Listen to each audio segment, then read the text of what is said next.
نحمده ونصلي على رسوله الكريم أما بعد فأعوذ بالله من الشيطان الرجيم بسم الله الرحمن الرحيم واتل عليهم نبأ بني آدم بالحق إذ قربا قربانا فتقبل من أحدهما ولم يتقبل من الآخر صدق الله العلي العظيم وقال النبي صلى الله عليه وسلم الحياء من الإيمان أو كما قال النبي صلی اللہ علیہ وسلم۔ محترم عزیز بزرگوں اور دوستوں، کیوں نوجوان بوڑھے ہوگی کیا؟ بوڑھے ہوگے تو ٹیکا لے کر بیٹھو، مسجد کا ادب و احترام بھی ضروری ہے۔ محترم عزیز بزرگوں دوستوں، قرآن پاک کا چھٹا پارہ آج ہمارا الحمدللہ مکمل ہوا ہے۔ میں نے قرآن پاک کی آیت آپ حضرات کے سامنے پڑھی، جس کے اندر اللہ رب العزت ارشاد فرماتے ہیں حضرت آدم علیہ السلام کے دو بیٹے، ایک کا نام قابل تھا، ایک کا نام حابل تھا۔ تو ان دونوں کی جو قربانی تھی جو پہاڑ پر رکھی گئی، اللہ نے کس قربانی کو اللہ نے قبول کیا؟ تو جو بڑا بھائی تھا، تو آگے آیت کے اندر آتا ہے لَأَقْتُلَنَّكَ، تو بڑے بھائی کو غصہ آ گیا، اگر تو ایسے ضد کرے گا تو میں تجھے قتل کر دوں گا۔ تو آگے سنیے گا، حضرت آدم علیہ نبینا علیہ السلام سب سے پہلے نبی ہیں جو دنیا کے اندر تشریف لائے۔ حضرت آدم علیہ نبینا علیہ السلام کے دو بیٹے، پہلے حمل سے قابل اور ان کے ساتھ ایک بیٹی، اور دوسرے حمل سے حابل اور اس کے ساتھ ایک لڑکی۔ اس زمانے کے اندر ایک دستور تھا، کوئی شریعت ایسی نہیں تھی۔ آج کے زمانے میں بہن اور بھائی کا نکاح نہیں ہو سکتا، جیسے چوتھے پارے کے اندر حافظ صاحب نے پڑھا حرمت علیکم امہاتکم و بناتکم و اخواتکم و عماتکم، یہ ساری اس آیت کے اندر تفصیلات ہیں، اب بتانے کا موقع نہیں ہے۔ محترم عزیز بزرگوں دوستوں، وقت آیا اب نسل کو آگے بڑھانا ہے، کس طرح آگے بڑھایا جائے؟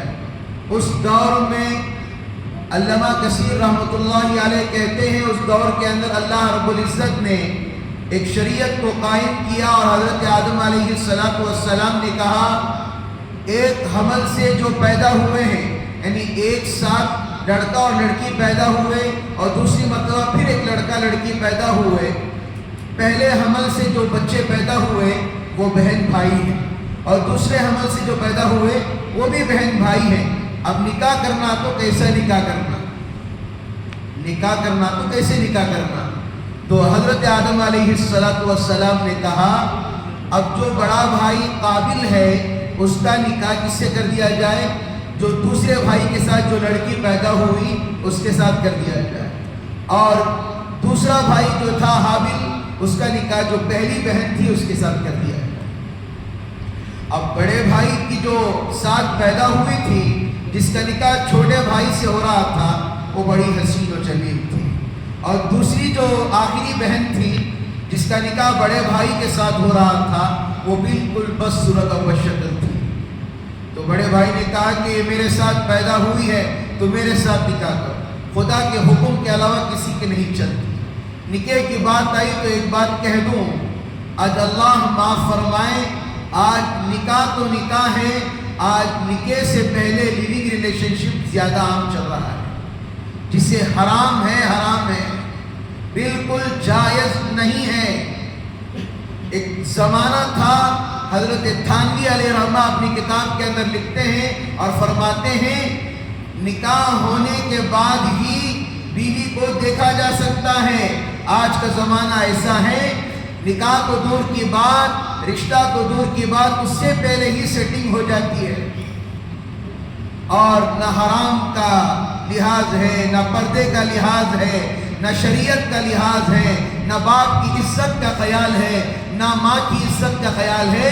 آج کا زمانہ بالکل اسی انداز میں چل رہا ہے جیسے انگریز چاہ رہے ہیں۔ خیر چھوڑیے، بات لمبی جائے گی، اس واقعے کو مکمل کر لیتے ہیں۔ تو بھائی کو غصہ آ گیا تو حضرت آدم علیہ السلام نے ایک تجویز نکالی اور کہا تم جاؤ اور اللہ کی راہ میں صدقہ دو، جس کا صدقہ قبول کر لیا جائے گا اس سے اس کا نکاح کر دیا جائے گا۔ حضرت آدم علیہ السلام کو پتا تھا اللہ نے جو شریعت بنائی ہے اسی پر چلنا پڑے گا، کوئی جھوٹ موٹ کرے گا تو اس کا کوئی کام نہیں چل سکے گا۔ آج شریعت کے خلاف کام کرتے ہیں نہیں؟ شریعت کے خلاف کام نہیں کرتے کیا؟ بولو، حرام نہیں کھانا کا تو حرام رمضان میں بھی کاری نہیں، پیاز نہیں دینا کا تو رمضان میں بھی پیاز کاری نہیں۔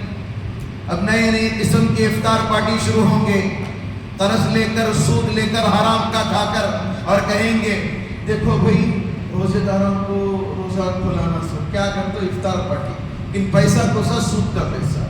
آپ جنت کا کھانا لا کر دے دو، منت سلوا کھلا دو، لیکن حرام کا پیسہ ہے تو وہ بھی قبول نہیں ہوگا، یاد رکھ لو۔ حرام کا کھا کھا کر آج ہماری نسلیں حرامی ہو گئی۔ سچ کہہ رہا ہوں، نہ بیٹا باپ کی سنتا ہے، نہ بیٹی ماں کی سنتی ہے، نہ رشتہ داروں کے سامنے بچوں کا لحاظ ہے، تو ہماری زندگیاں کیسے چلے گی؟ غور کرنے کی بات ہے۔ رمضان کے مسلمان نہ بنو، رمضان کے مسلمان نہ بنو، 12 مہینے کے بھی مسلمان بنو۔ حضرت آدم علیہ السلام نے جس طرح یہ بات کہی تو بڑے بیٹے ایک قسم کا کنجوس بھی تھا، اس نے کچھ گندم لیا اور کچھ چیزیں لی اور جا کر پہاڑ پر رکھ دیا۔ اچھا ہے، اللہ کا شکر مناؤ، آج کے زمانے میں پرانے دور کا دستور نہیں ہے، زکوٰۃ دیتے ہیں، اللہ ہماری زکوٰۃ قبول کر لیتے ہیں اگر حلال کی ہو۔ اگر پہلے زمانوں کی طرح ہوتا کہ پہاڑ پر لے جا کر رکھو، اگر اوپر سے آگ آ کر اسے جلا دیتی تو معلوم ہوتا ہے اس کی زکوٰۃ قبول ہو گئی۔ آج ہماری زکوٰتیں کیا ہیں بتاؤ؟ چھوڑو حضرت، زکوٰۃ آئندہ سال دی، فطرہ آئندہ سال دی، حضرت دینا ضروری ہے، رمضان میں دینا کیا، سال ہونا نا اس کے لیے، زکوٰۃ ہی لوگ نکالتے ہیں تو ہمارا مال کیسے پاک ہوگا؟ لاکھ پر 2500 روپے ہے، 1 کروڑ پر 2.5 لاکھ روپے ہے، زکوٰۃ نہیں ادا کرتے ہم لوگ، کہاں کے مسلمان ہیں؟ پھر کہتے ہیں اللہ ہماری مصیبتوں کو حل کر دے، اللہ ہماری پریشانی، زکوٰۃ ہی نہیں دے رہے، مصیبت کیسے حل ہوگی؟ تمہارا مال کیسے پاک ہوگا؟ تمہاری پریشانیاں کیسے حل ہوگی؟ تو حضرت آدم علیہ السلام کی تجویز سے جب بڑے بھائی نے لے جا کر وہ گندم اور کچھ سامان رکھا تو آگ نے نہیں جلایا، اور چھوٹے بھائی حابیل نے جا کر جب ایک تنبا رکھا تو آگ نے جلا دیا، تو بڑے بھائی کو غصہ آ گیا۔ حضرت ابن مسعود رضی اللہ تعالیٰ عنہ صحابی رسول کہتے ہیں وہ وقت آیا کہ بڑے بھائی کو غصہ آ گیا، انہوں نے کہا کہ لأقتلنک، میں تجھے مار ڈالوں گا، قتل کر دوں گا تجھے۔ چھوٹے بھائی، یہاں تک کہ کتابوں کے اندر لکھا ہے کہ حسن رضی اللہ تعالیٰ عنہ کہتے ہیں کہ بڑے بھائی سے زیادہ طاقتور چھوٹا بھائی تھا، لیکن ادب تھا کہ بڑے بھائی کو جواب نہیں دینا۔ اب زمانہ بالکل الگ چل رہا ہے، نہیں جیب میں پیسہ آ گیا تو بات کرنے کا انداز ہی بچ گیا،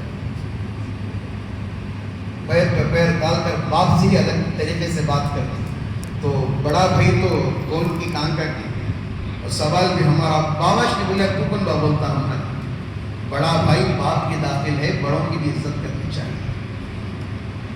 اس سے قرآن کہتا ہے وَلَا تَقُلْ لَهُمَا اُفْ، اپنے ماں باپ کو اف تک نہ کہو۔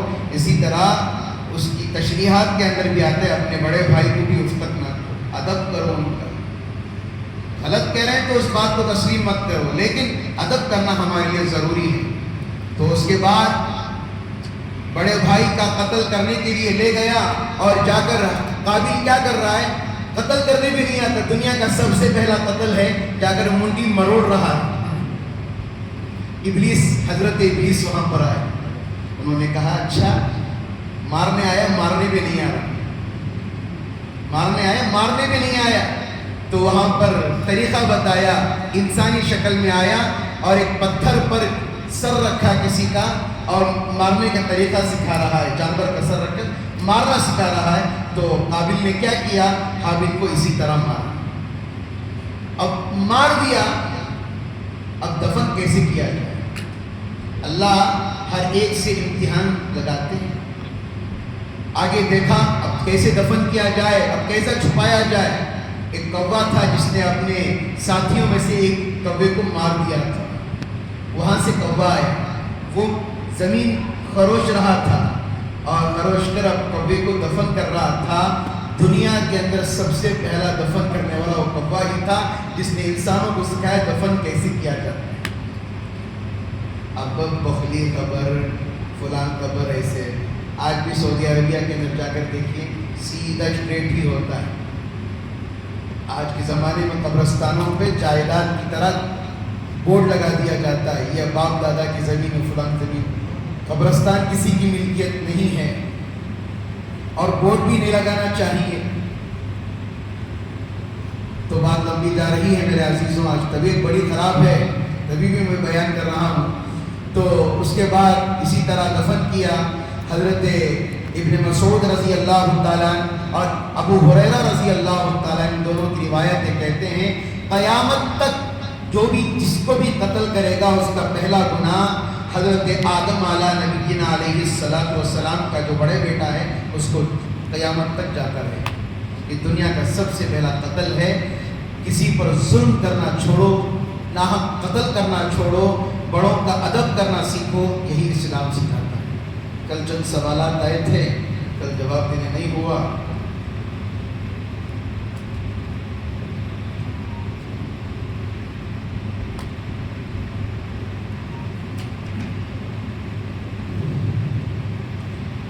روزے کی حالت میں اگر سحری کے وقت غسل واجب ہو گیا تو کیا اس کا مسئلہ ہے بتائیے.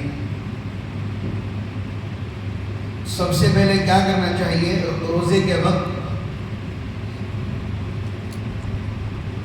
اگر سحری کے وقت غسل واجب ہو گیا تو سب سے پہلے غسل کرنا چاہیے، اس کے بعد سحری کرنا چاہیے. لوگ کیا کرتے ہیں، نہیں پہلے کھا لیں گے اس کے بعد یہ کریں گے. بالکل نہیں کرنا چاہیے، احتیاط کرنا چاہیے. سب سے پہلے غسل کر لینا چاہیے. اور یہ بھی ایک مسئلہ ہے، یاد رکھیے جب عورت ناپاک ہوتی ہے تو محبت سے بھی اس کے ہاتھ سے بھی نہیں کھانا چاہیے، درست نہیں ہے. میں زیادہ اندر نہیں جانا چاہتا، مسئلے کے طور پر بتا دینا چاہتا ہوں. رمضان میں ناخن اور بال کاٹ سکتے ہیں نہیں؟ ہاں کاٹ سکتے ہیں، کوئی حرج نہیں، مسئلہ اس کا آ چکا ہے. اور زیر ناف کے بال کاٹنے سے کیا روزہ ٹوٹ جاتا ہے؟ کوئی حرج نہیں ہے، روزہ کا اس میں کوئی دخل نہیں ہے، کاٹ سکتے ہیں، کوئی مسئلہ نہیں. ایک صاحب نے یہ بھی سوال کیا تھا، حضرت روزے کی حالت میں داڑھی کاٹ سکتے ہیں؟ داڑھی کاٹنا حرام ہے. حرام پر حرام کی فضیلت کیا ہے؟ داڑھی کاٹنا حرام ہے، داڑھی چھوڑنا واجب ہے. جی داڑھی نہیں کاٹنا ہے پھر کچھ نہیں، روزے کی حالت میں کاٹ سکتے ہیں. کیا سوال جی؟ نیا آدمی بھی رمضان میں داڑھی چھوڑ لیتا ہے. ہم لوگ داڑھی کاٹنا کیا، سوال پوچھنے کے لیے بھی شرم آنی چاہیے. فون میں بھیج رہے ہیں. اللہ جزائے خیر دے، اللہ ان لوگوں کو صحیح سمجھ دے. اللہ تعالیٰ ہمیں کہنے سننے سے زیادہ اللہ عمل کی توفیق عطا فرمائے. بیٹھ کر سنیے، اتنی محنت سے ہم پڑھ کر آتے ہیں، آپ کو بھی بیٹھ کر سننا چاہیے. صرف تراویح پڑھ کر بھاگتے ہیں لوگ، کب جا کر کھانا کھائیں گے، کب جا کر سو جائیں گے. سننا چاہیے، ایک مہینے میں ایک موقع ملتا ہے، سننا چاہیے. اور کوئی سوالات ہو کل مغربی میں بھیج